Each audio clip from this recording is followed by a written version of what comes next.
At the IMW here, I gave a talk on the education session on the genomic landscape of multiple myeloma, along with Professor Rafael Fonseca.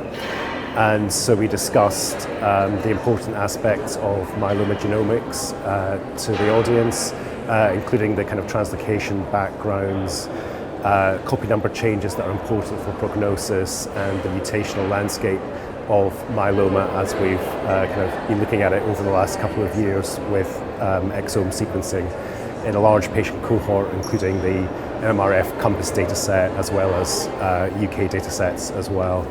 And so kind of educating people about the poor prognostic marks in myeloma, including deletion of 1p, gain or amplification of 1q, and deletion of 17p as well.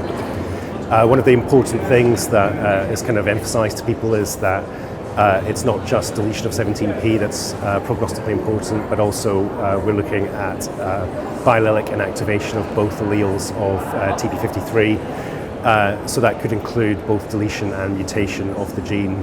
And we have shown kind of conclusively now that it's not just deletion of 17p which is prognostically important, but it's inactivation of both alleles, which we call double hit myeloma.